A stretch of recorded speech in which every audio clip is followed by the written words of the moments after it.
The Iceman Stevenson, the drug kingpin, has pleaded guilty on the fourth day of this trial to planning to flood Scotland with deadly drugs. It was just another shipment. One of thousands arriving at the port of Dover that week. Boxes of bananas stacked floor to ceiling. Perfectly ordinary, until customs officers cracked one open, and found bricks of high-purity cocaine sealed inside. £76 million worth of drugs, hidden in plain sight. But this wasn't a one-time deal. This was just the tip of the iceberg. An iceberg built by one of the UK's most elusive and cold-blooded criminals. To those who knew him, he was calm, calculated, unshakable. To the underworld, he was a legend. To law enforcement, he was a ghost. They called him the Iceman. From the gritty backstreets of Glasgow to the global ports of Europe, Jamie Stevenson built an empire in the shadows, using bananas, encrypted phones, and a ruthless network of traffickers to flood Britain with cocaine and counterfeit pills. For years, he stayed one step ahead. No fingerprints. No photos. Just whispers. But in 2020, something changed. A breakthrough in a French server room triggered one of the biggest organized crime crackdowns in British history. And for the Iceman, time finally ran out. This is Crimelines UK, real stories, real crimes. If true crime is your thing, if you want more chilling stories like this one, real criminals, real investigations, real consequences, then hit that subscribe button. Because this is just the beginning. Now, let's go back to where it all began. Glasgow. A city built on industry, resilience, and a history of crime that runs deeper than the Clyde. In its heart, council estates sprawl for miles. Tower blocks, back alleys, and corners claimed not by community, but by control. It's here, in the streets of South Lanarkshire and Castlemilk, that young men were drawn into gangs, not by choice, but by survival. Jamie Stevenson was one of them. Born into this harsh landscape, he learned quickly that silence was power, and fear was currency. In the 1990s, Glasgow was no stranger to violence. Knife crime surged, drug feuds ignited, and gangs ruled like underground kingdoms. The McGovern crew, the Lions, the Daniels, names that echoed through police radios and the terrified whispers of witnesses. But Stevenson? He played the long game. He wasn't flashy. He wasn't loud. He watched. He waited. And when the time was right, he moved. Stevenson's name first appeared in drug intel reports in the early 2000s. Back then, he was already dabbling in laundering operations, handling dirty cash for dangerous men. But it was only the beginning. By the time most gangsters were doing 5-year stretches for petty supply charges, Stevenson was forming alliances in Spain, networking in the Netherlands, and quietly rising to the top. He understood one thing above all: if you want to control the UK's drug market, you don't sell in alleyways. You control the imports. The logistics. The ports. The pipelines. And so, with encrypted phones, forged documents, and crates of fruit, Jamie Stevenson built his kingdom, in the shadows. Before the code names. Before the ports and the pills and the blood money, there was just Jamie. Castlemilk, South Glasgow. A place where boys grow up fast and trust dies young. Where poverty wasn't just a struggle, it was a trap. In the 1980s and 90s, Castlemilk was crumbling. Factories shut. Families stretched thin. Opportunities were few, but temptations were everywhere. Jamie Stevenson didn't come from power. He built it. He was always quiet. Observant, you know. Didn't run his mouth like the others. But people knew not to mess with him. Unlike the erratic gangsters of the time, Stevenson operated with discipline. He wasn't interested in petty turf wars or nightclub brawls. He wanted more. His early criminal record reads like a blueprint for something bigger: fraud, conspiracy, laundering. By the early 2000s, he'd already been convicted of handling dirty cash linked to international cartels. In 2007, he was sentenced to over 10 years for laundering nearly £1 million. For most, that would be the end of the road. But for Stevenson, it was a pause. A recalibration. Inside, he read, watched, learned. He studied how cartels moved products, how gangs fell apart, and how businessmen stayed rich. By the time he got out, the street game had changed, but Stevenson had changed more. Now in his 40s, he set his sights overseas. Spain became his second home, along with the Netherlands and Colombia. He formed quiet partnerships with European traffickers and importers, coordinating shipments through encrypted devices. And this time, he wasn't just a player. He was the man pulling the strings. From pill presses in Kent to cocaine-laced bananas crossing oceans, Jamie Stevenson had evolved into something rare in the UK crime world. A true criminal strategist. And the operation was only just beginning. From the outside, it looked like any other commercial import: bananas, frozen fruit, garden vegetables, shipped by the ton. But inside those crates was something far more profitable. Cocaine. Ecstasy. Amphetamines. Hidden beneath fresh produce. Packed into hollow pallets. And stacked on trucks bound for Britain's streets. Behind it all, the man known only as the Iceman. Jamie Stevenson. But he wasn't acting alone. To move that much product, at that scale, you need international partners. And Stevenson chose his alliances carefully. First came the Irish connection, the Kinahan cartel. A criminal dynasty with roots in Dublin and a headquarters in Spain. Founded by Christy Kinahan, and later run by his son Daniel, the cartel dominated Europe's cocaine routes, working directly with South American suppliers. In Marbella, the Costa del Sol had long been dubbed the Costa del Crime, a haven for exiled gangsters and wanted men. It was here that Stevenson blended in, operating from luxury villas while meeting Kinahan men in golf clubs, restaurants, and private compounds guarded by ex-military contractors. A gunman opened fire at a boxing weigh-in in Dublin, linked to the Kinahan-Hutch feud. Sources believe the violence is connected to Spain's narco network. Stevenson watched it all from the shadows. He was no foot soldier in their war.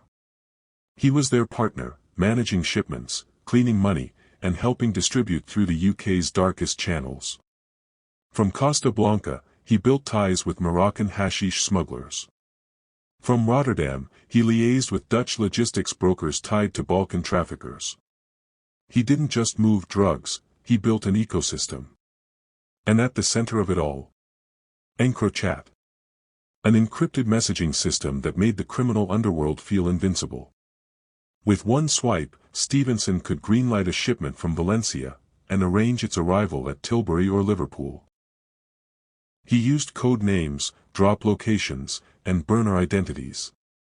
One slip and millions could be lost, or worse, someone killed. Messages from his group described fruit deliveries, frozen bananas, or Friday salad. In reality, they meant 100-kilo loads of Colombian cocaine stuffed into legal shipments. By 2017, Stevenson's empire had saturated cities across Britain: Glasgow, Manchester, Birmingham, and London. Drugs flowed faster than the police could react. And while smaller gangs fought over scraps in alleyways, Stevenson's syndicate kept growing, quietly, efficiently, brutally. He outsourced enforcement, paid off dock workers, and laundered money through car washes, used car dealerships, crypto transfers, and even fake construction projects. In Spain, his associates partied in Puerto Banús, buying €10,000 champagne bottles and renting Lamborghinis. But Stevenson stayed out of the spotlight. His luxury was calculated. Private villas, fake passports, and offshore accounts in Gibraltar, Dubai, and Panama. But money brings attention. And with it, cracks began to form. British customs began flagging odd patterns: fruit shipments arriving from unexpected ports, load inconsistencies. Rejected batches suddenly redirected. In 2018, a shipment in Dover tested positive for cocaine residue. In Manchester, an informant gave police a name, Iceman. Still, Stevenson stayed a step ahead. No fingerprints. No phone numbers. His face wasn't on paper. His hands never touched the drugs. But the noose was tightening. Law enforcement across the UK, Spain, and the Netherlands had started collaborating. Databases merged. Names were cross-referenced. Flights were tracked. The Iceman's empire was under pressure. And soon, a single encrypted message would spark his downfall. By late 2018, Scotland's Serious Organised Crime Task Force had a name. Not a face. Not a file. Just a code name, the Iceman. They didn't know his voice. They didn't have his prints. But they had his digital shadow. It started with a single encrypted device, seized during a warehouse raid in Motherwell. Inside it, partial chat logs, coded names, and shipment notes. One recurring ID stood out, Carbon King. It was Jamie Stevenson. But they didn't know that yet. The intelligence was handed off to the National Crime Agency. The pattern was clear, encrypted comms were being used by high-level suppliers. But how to trace them? Then came the breakthrough no one expected. Authorities in France and the Netherlands have infiltrated EncroChat, previously thought to be an unbreakable encrypted platform used by criminals across Europe. The EncroChat system had been compromised. Secretly. Silently. Live feeds of chats were now flowing to intelligence agencies in real time. What was once invisible, was now fully exposed. It was a goldmine. Carbon King's device lit up daily. Coordinating fruit drops from Valencia. Organizing cash pickups in Birmingham. Threatening rivals with coded violence. Friday salad lands midnight. Check crates. Any movement, call the gardener. Freeze 2 pallets in the garden, too hot right now. This was, but some of his messages. Investigators watched. Waited. Cross-referenced chats with CCTV. Phone pings. Vehicle tracking. They built a timeline. Shipment arrivals. Cash movements. Every alias. Every burner. Every barcode crate. Operation Venetic was launched, a coordinated strike across multiple countries targeting elite-level traffickers using EncroChat. But Stevenson was slippery. Agents tailed a van leaving Tilbury docks. It led to a farm outside Basildon. Inside, nothing but empty crates. The drugs had been pulled hours earlier. A second surveillance op tracked a contact to a Glasgow car yard. When police moved in, the man lit the paperwork on fire before he was cuffed. The Iceman remained one step ahead. But then, the leaks began. An informant inside a Spanish trucking firm came forward, paranoid, desperate for protection. He claimed to know the man behind the logistics, a quiet Scotsman, always in sunglasses, never speaks more than 5 words. He didn't know his name. But he gave police something better, a shipping schedule. 3 shipments were flagged. One en route to a distribution center in Leicestershire. Intercepted quietly. Police drilled into a single crate of bananas and found 45 kilos of cocaine, vacuum-sealed, triple-wrapped in plastic, still cold from the freezer. Street value, £3.6 million. The press never heard a word. The Iceman couldn't know the walls were closing in. Then came the confirmation MI5 was waiting for. A hotel in Marbella. A phone registered to an alias linked to Carbon King pinged a local tower. Agents from Spain's Guardia Civil moved fast. They didn't arrest him. Not yet. They observed. 2 days later, Stevenson met with a Kinahan associate at a steakhouse in Nueva Andalusia. Authorities now had voice. Location. Movement. In the UK, NCA officers prepared a nationwide sweep. The Iceman's associates, middlemen, money launderers, enforcers, were all under discreet surveillance. One mistake and the whole operation could collapse. But they didn't want the soldiers. They wanted the boss. By early 2020, the pieces were in place. An international warrant. A secure line to Interpol. Teams on standby across 3 countries. All they needed was for Stevenson to leave the villa. One confirmed identity. One mistake. Then, it happened.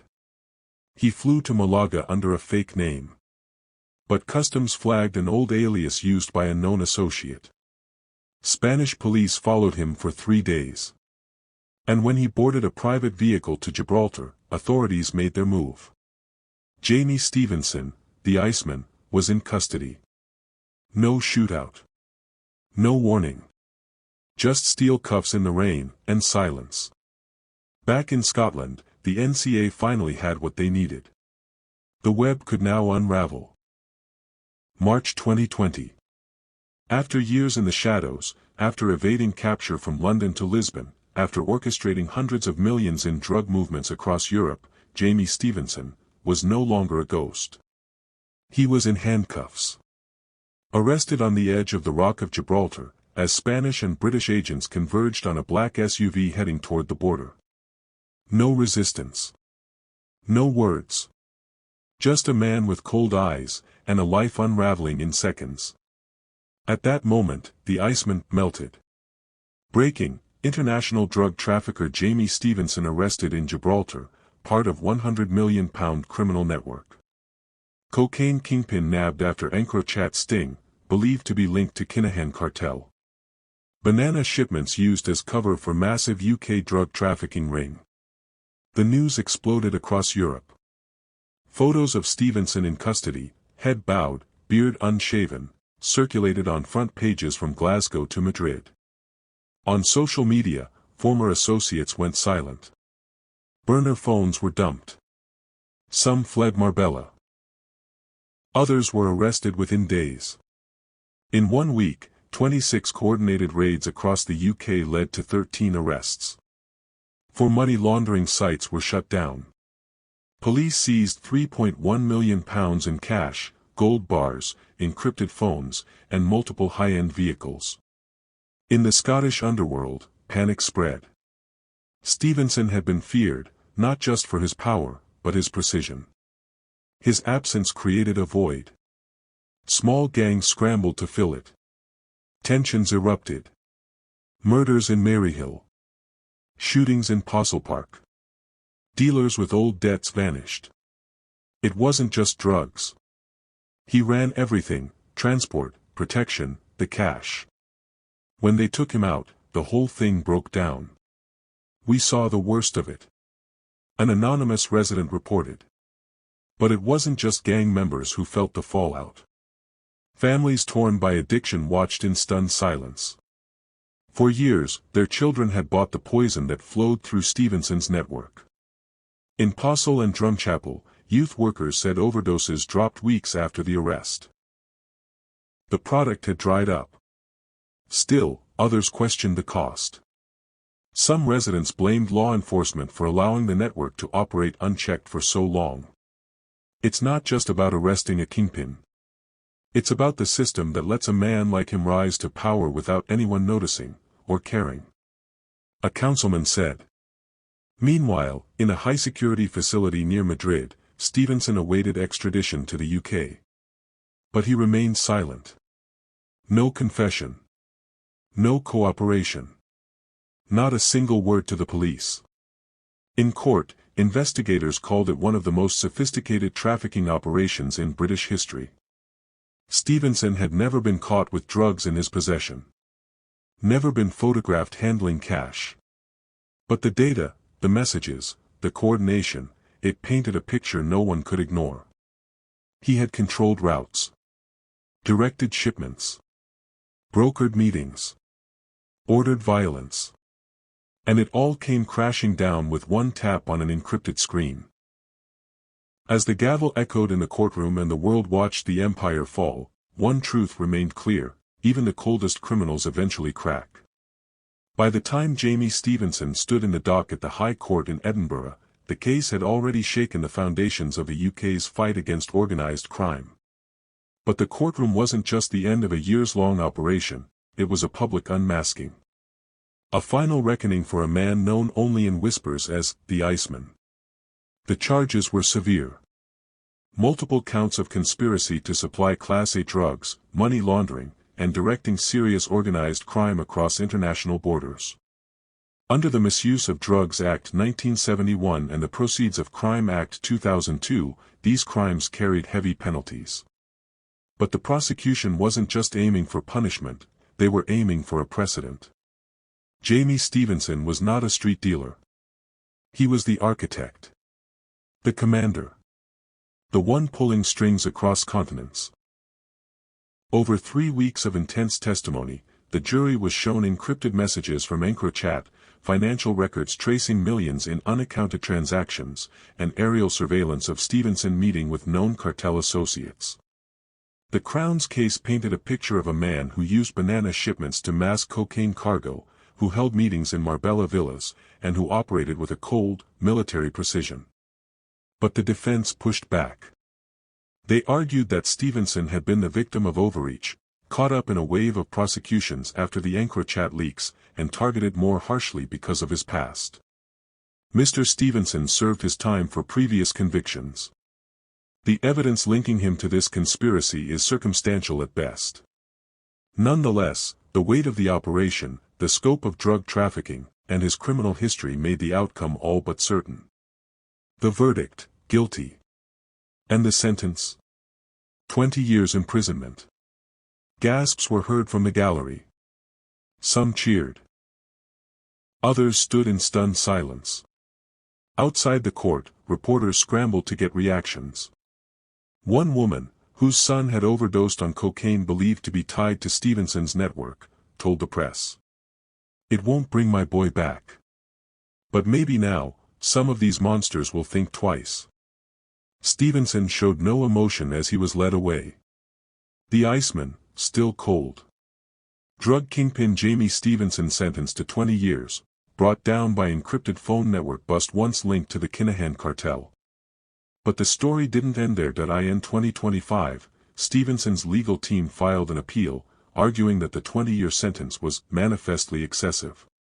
They cited factors such as his age, health, and previous time already served for related offenses. And to the shock of many, the appeal succeeded. The Court of Criminal Appeal agreed the original sentence was disproportionate and reduced it to 16 years imprisonment. While the seriousness of the crimes cannot be overstated, the court has concluded that a custodial sentence of 16 years better reflects proportional justice in this matter. The reaction was swift and mixed. Law enforcement officers expressed frustration, believing the reduction undermined years of work. Victims' families called it a slap in the face. But legal experts said it was a sign that even the harshest verdicts had to stand the test of fairness in court. Appeals like this don't negate guilt, they reinforce that our justice system isn't just punitive. It has to be proportionate, even with notorious criminals. Jamie Stevenson now faces a shorter sentence, but the stain of his empire remains. And while his legal battle may be over, his legacy is far from forgotten. When the gavel fell and Jamie, the Iceman, Stevenson was sentenced, first to 20 years, then reduced to 16, it marked the end of one man's reign. But it didn't end the drug trade he helped to industrialize. Because for every kingpin removed, another contender waits in the shadows. Police say Stevenson's dismantled network left behind a vacuum, one that was quickly eyed by rival groups. Some splinter cells from Spain, others with links to Albanian crime syndicates and former Kinahan associates. Authorities in Scotland and across Europe launched renewed crackdowns, attempting to prevent Stevenson's empire from simply reforming under new leadership. But behind the scenes, the war raged on. Silent turf battles. Shipment seizures. Anonymous hits. The Costa del Crime never sleeps. In Glasgow and Edinburgh, youth outreach programs saw a slight spike in funding following the high-profile case. A quiet acknowledgement that arresting drug lords doesn't fix the deeper wounds. The Iceman story isn't just about cocaine or encrypted phones, it's about what happens when whole neighborhoods are forgotten, and crime becomes a career path. The victims, direct and indirect, are countless. Families still shattered. Addicts still searching for recovery. The communities Stevenson helped poison are still rebuilding. And though his name faded from headlines, in the criminal underworld, it still carries weight. Stevenson's operations became case studies in drug logistics, encrypted communication, and international laundering. His rise and fall taught law enforcement new lessons. Encrochat, once thought impenetrable, proved vulnerable. Financial investigators shifted focus from dealers to digital money trails. And prosecutors pushed harder for powers under the Serious Crime Act 2015 to seize assets and dismantle criminal infrastructure faster. Yet questions remain. Who took over the remnants of Stevenson's empire? How many of his partners escaped justice? And how many future Icemans are quietly learning from his blueprint today? In the end, Jamie Stevenson wasn't just a trafficker of cocaine. He was a trafficker of silence, of fear, of false power bought through suffering, and while prison may have stopped the man, it is the society that must stop the machine. You've just seen how a man known only as the Iceman helped flood the UK with misery, one shipment of bananas at a time. But what do you think? Was justice truly served? Does a 16-year sentence match the scale of destruction left behind? Or do powerful criminals still find their way through the cracks of the system? Let us know your thoughts in the comments below. We read every one. And if you want more real stories, real crimes, and the dark truths the news won't always tell you, hit that subscribe button now. This is Crimelines UK.